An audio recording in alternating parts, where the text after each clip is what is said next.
Welcome to Without Limits with Matt. and Amy. I could have said Matt, really. No, you're not. But you're could Matt. have, but So, here we are with you once again. Thank you for joining us in this episode as we've been looking at Paul's writings to Timothy.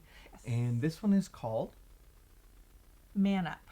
Man Up. I know Wow. it may not be politically correct, but this is a concept that concept. we all need to understand, and that's the best way to put it. Yeah, so in this episode, we're going to talk about how to use suffering for your advantage.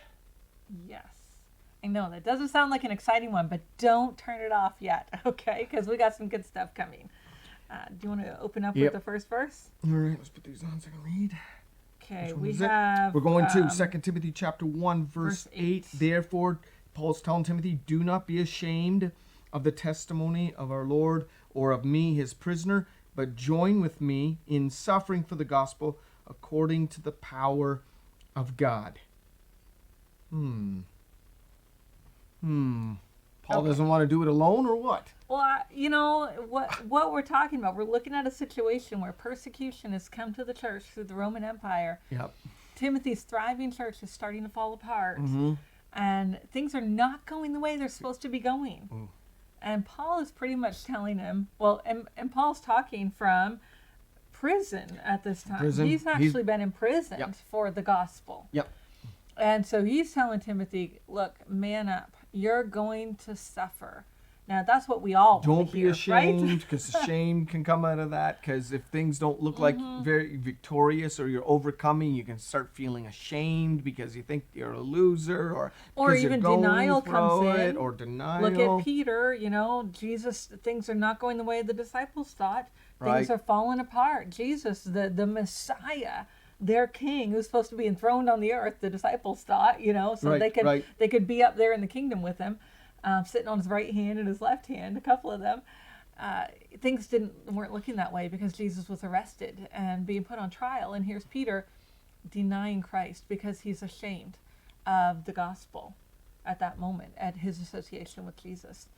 We're not beyond that. Like, we have to understand. Right. When things start to happen, in we're suffering. society, We're even politically, or whatever may be going on. Yeah.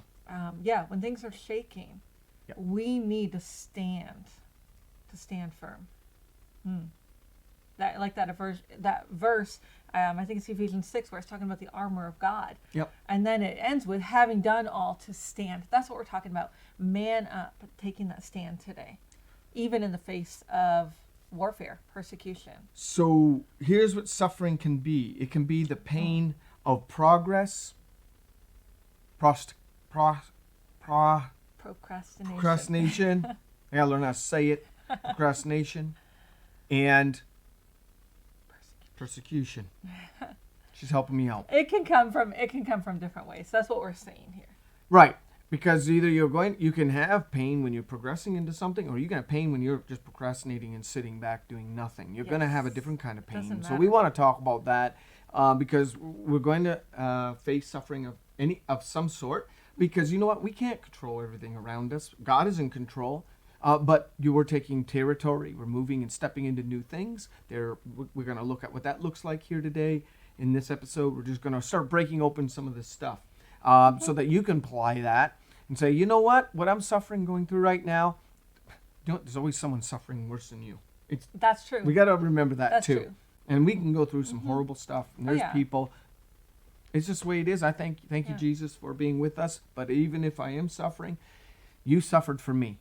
And you bought me and you got me now. Yeah. So. And the Bible tells us it's better to suffer for doing right, doing what's good, than to suffer for making the wrong choices.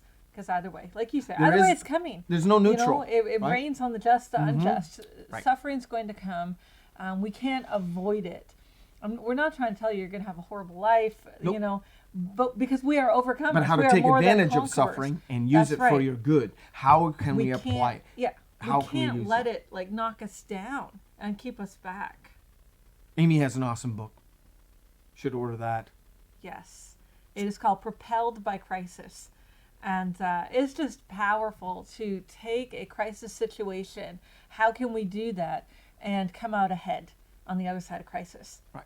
You know, we don't have to be pushed back. If you're feeling like you're steps always, forward. 2 steps forward, 4 steps Four back, you don't have to. It doesn't have to be that way. Yeah. Yes, you're going to get great back book. occasionally, but we can take crisis and let it propel us forward if we take the right steps. So, so that book's going to help. Yeah, it's a you little out. advertisement. So go to IHIMTV. That's IHIMTV.com. Go to our store and you can get that resource. We'd be glad to get it into your hands and as many people as possible. So be blessed by that. Yes. So anyway, So that help us out. So. Yeah. So how do you develop a backbone? How do you manage? Need a backbone. That's what we're looking at. Boy. And some people have felt that their back's been broke, and because of tragedy and crises and different things that has been on you. But God can heal you and do that. Those of you that are in the place where you're in a lot of turmoil and you feel like you're being pulled in 2 different directions, God says, I'm going to give you a backbone, and He's going to touch you right now. So it's going to be a quicker recovery for you than someone else that's probably been years being paralyzed. But we're talking spiritually, mentally, emotionally. God's restoring your drive. Man up. You're going to be responsible for let your yes be yes, your no be no, that type of thing. Mm-hmm. This is what Paul's telling Timothy. Look, in suffering, but the way to get through it, and one way to use suffering for your advantage is own up and stand up to it. Like have a backbone in it, and you'll be blown around. And if you fall down, get back up. Don't stay down there. It's that type of theme that we're going with. Yes. You got a verse or something? I do. Paul actually gives Timothy in this pep talk over these few chapters in 2 Timothy. Mm-hmm. He gives him 3 examples of how we can do this. And I'm going to skip down to 2 Timothy chapter 2. It's all in the same letter. Same letter, yeah. To him. Yeah. And verse 3, 4, and 5. So he starts out by saying, "Suffer hardship with me as a good soldier of Christ Jesus." Verse 4, "No soldier in active service entangles himself in the affairs of everyday life, so that he may please the one who enlisted him as a soldier." That's the first example. One way to man up is by being a good soldier. So how do we do that? We disentangle ourselves from distractions. There's a lot of stuff pulling you away, a lot of stuff that's just tugging at you. And we need to recognize what are distractions, because that keeps us all over the place. So if you recognize what's going on in suffering, one of the things right away is it's separating. And it's a good thing. It separates what's important from the unimportant. And we all have different levels of suffering because our pain thresholds or attention thresholds are different. But when we suddenly realize, hey, it does. When you're dealing with heavy-duty sicknesses and diseases, you start finding out real quick what's important in life and what isn't.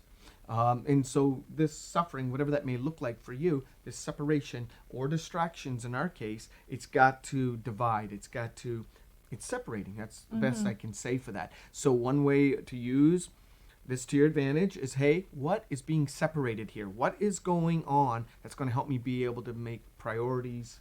I like the language used in this version too, because he uses entangles, like these things that entangles us. So when we disentangle, in other words, it's like vines that have crawled up all over you and is like entangling you, and it can be hard to get out of. So recognizing it is the first step. Yeah. But then you've got to disentangle yourself, and that might take a little bit of work. Who disentangles? It might take delegating stuff. Yeah, that's right. We do. That's something you have to do. And to take those steps to cut off those vines. Taking responsibility even in suffering. Mm-hmm. Yeah. We all want the glory and the good time, but we got to take responsibility in our suffering. Yes. For sure. And that's the first step. Yeah, to man up is to take responsibility and look at priorities, look at what's holding you. Mm-hmm. The second example that Paul uses also in 2 Timothy chapter 2, I'm just reading the next verse 5. "Also, if anyone competes as an athlete, he does not win the prize unless he competes according to the rules." So here we have the next example. To man up, to get through suffering and have the backbone, take the stand that you need. It's competing according to the rules. You got to follow the rules. What rules do we follow? Do we have to follow man's rules, the government's rules? What rules do we follow? Well, there's always a set of a good rules. Question. It's God's rules, but in your situation that you find yourself in, whether it's suffering or a battle may be taking place as part of that suffering, whatever it is, there are terms of engagement. There are certain ways, and God gives them to us. He says there's faith, there's, all those elements. We're not getting into all that, but those things that God says about that, and what we need as part of our armor and part of what we need to carry is what's going to bring that forth, even in the time of suffering. Because often in suffering, sometimes we don't even feel like we're fighting or that we should fight. We just feel drained or... Right, but as a good athlete, that's what we need to keep going. We need to get our second win. They win to get across the finish line. We're talking winners. We can't quit.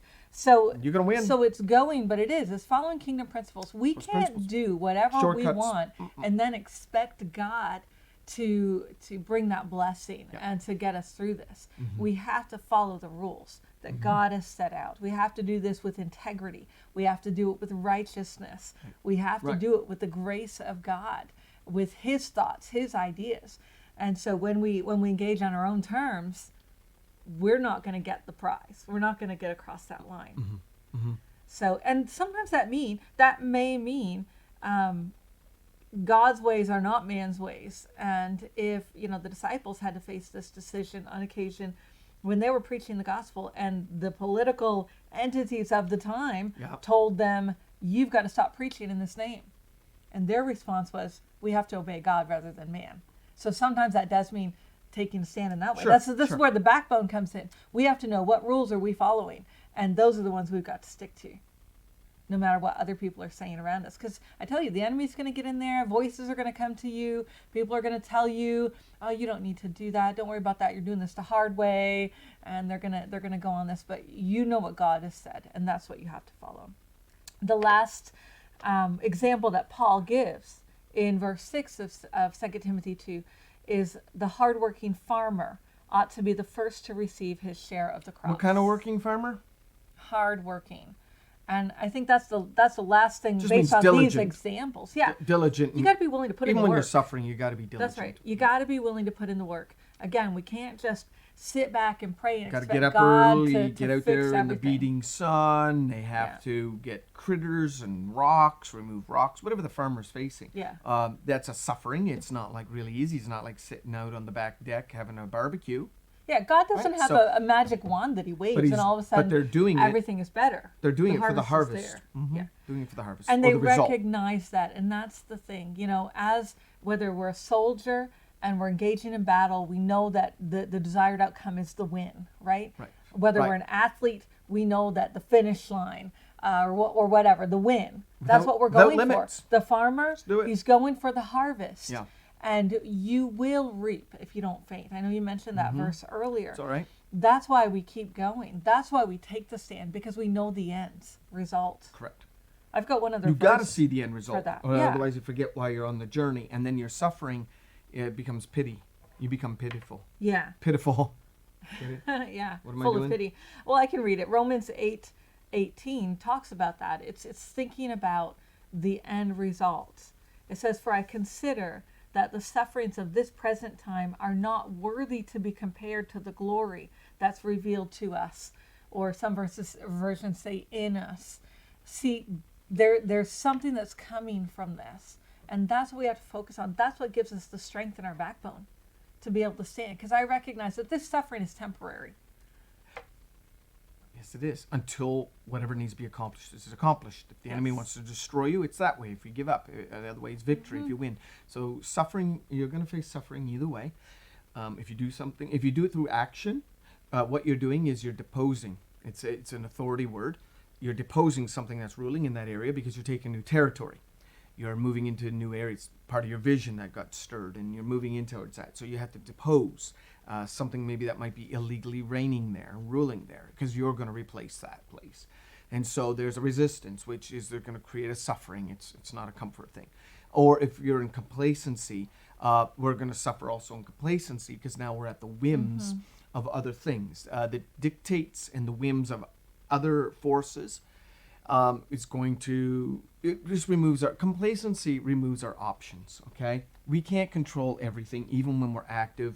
There are still forces that are beyond our control that can bring suffering to us. But let's at least limit it. Let's not leave an open door because of our laziness to allow the enemy to take advantage and come against us in other areas of our life. So we want to be able to move through action. I would rather suffer with action because when I come out, I'm going to have these 3 things that you talked about. I'm going to win my race. I'm going to be a victorious soldier, and I'm going to have my harvest, all to the glory of God. Yes. And that's why that verse talks about, the glory to be revealed. It's not even worth that suffering, the pain. Afterwards, on the other side, like even childbirth on the other side. Exactly. Man, you're looking at the you child. You hardly remember the pain. And that's easy for men to say because they don't feel the pain. But for women, seriously, you don't. It was worth it. You may remember it, but it was still worth it. And that's what we need to do. I love the passage in Hebrews 12 where it talks about Jesus, and it's for the joy that was set before him. He endured the cross. He saw us. He saw the redemption of mankind before him, and that's what kept him going when things are hard. That's what gave him the backbone to stand through all of that and not give up. Yep. And that's what we need. It's to recognize there's a joy before us, and that's what we focus on.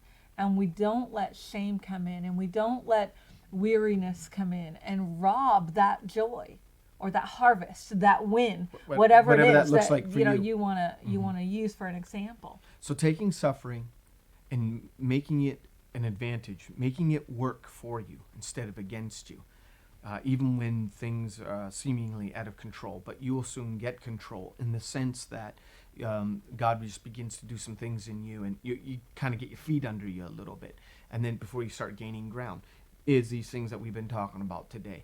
Being deliberate in saying, you know what, I'm going to see what's on the other side, at least to my knowledge and what's been revealed, and that's how I'm going to press toward that mark. And it stirs hope and drive and all those things. So you got to look ahead and don't be so lived in your now that you're like a yo-yo tossed to and fro. See a little bit into the future of what you know it should be, what God spoke it should be maybe, but that will help you take this an advantage. Another thing you just mentioned was the joy. That is, and it's linked there. You got to get joy in your now for what you see in the future. And it helps you turn what you're suffering, even in the misery of it, and know, you know what, it's only for a day. It's only temporary. Always remember your problems and these things that you're facing, your resistances, sufferings are the words we're using. It's temporary. A new one will come another day. So let's just get through this one and just be able to not lose your hope. So become that game changer. Be that limit breaker. Definitely. Without limits. Come on. Yeah. You know what makes a straight backbone? Strong muscles. You know what builds strong muscles? Having them exercised. So the more you do it, the more you stand up in strength and be the man of God, the woman of God that he has called you to be. It's going to get easier. So number 3 is do not practice avoidance. Yeah. It's nice sometimes to practice avoidance, but that's only an illusion. It's an illusion. That's right. You're just delaying it. So we just want to encourage you today. Be strong in the Lord and the power of his might. Stand strong. May God give you the strength to be able to stand when no one else around you is standing.